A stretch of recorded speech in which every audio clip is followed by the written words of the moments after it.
This is a live look at New York. New York, as the city never sleeps, is hosting the vice presidential debate between Democratic Tim Walz and Republican J.D. Vance. Good evening to you. I'm Brenda Teal.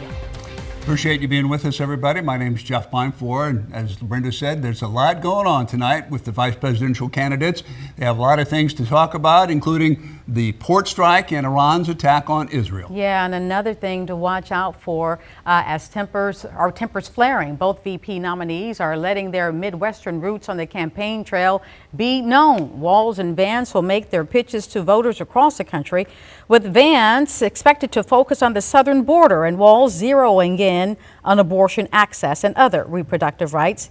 The Ohio senator and Minnesota governor will also trade jabs on the economy and which ticket can bring down costs for Americans. We want to send things over to political anchor Jeff Beinfor now with more on tonight's debate.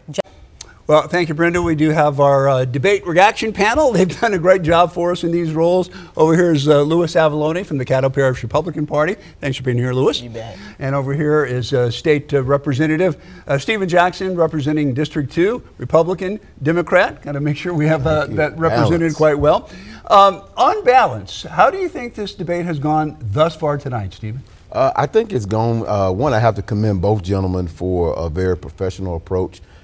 We've got a chance to kind of hear substantive policy, and so we've kind of toned down the rancor in this, and individuals, they've agreed to disagree on some things, but I think they've cut through some of the noise, at least what I've seen tonight, and I have to commend both of them on that. Louis, would you agree with that? I think so. I think it's a 3-on-1 debate. However, I think the moderators certainly are getting into this debate perhaps far more than Tim Walz is. But I think Tim Walz lying about his record, about Kamala's record, just shows that they're desperate because they can't run on their record, they can't run away from their record, and being fact-checked by the moderators, well, that's just not fair, is it? I cannot answer that question.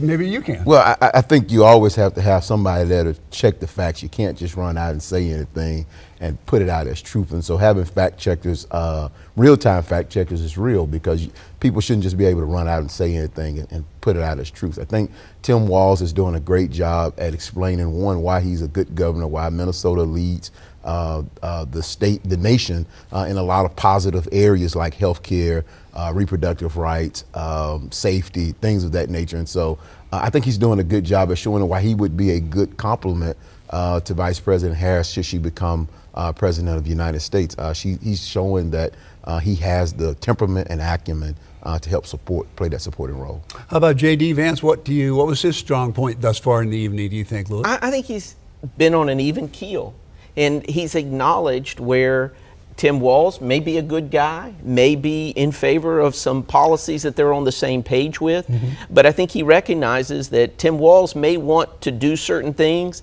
but it's Kamala Harris's record that proves that a Harris administration won't get the job done for the American people. They did both seem to, like you said early on there, Stephen, they did both say, well, Tim is right on that, and JD is right on that, and I mean, that's a pretty good approach. We're hearing policy tonight. Civility, and I think it's important to note that Kamala Harris doesn't have a record. She's the vice president. The president of the United States sets the tone. I have seen in certain areas of the debate where J.D. Vance and even former President Trump talks about, why hasn't Kamala Harris did this? Why hasn't Kamala Harris did that? But we all have to understand she works for Joe Biden. She's now setting her policy. She's setting her record out there. And so she has an opportunity to be president. She'll have a record out there. But as vice president, you're the number 2 person. It's not her party at this particular time.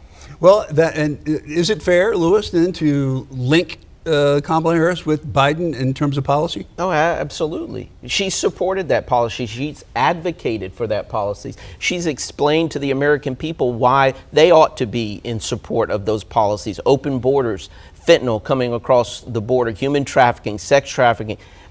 My colleague here talks about reproductive rights, how abortion should be on demand. That is out of touch with the American people. And for her to separate herself or suggest that she's not part of this administration because she's running for president is disingenuous. All right, Louis Avallone, Stephen Jackson, both great jobs as usual. We'll do this again at the top of the 10 o'clock hour, okay? Forward to it. Thank you, gentlemen. Appreciate that. Now let's check in on our forecast.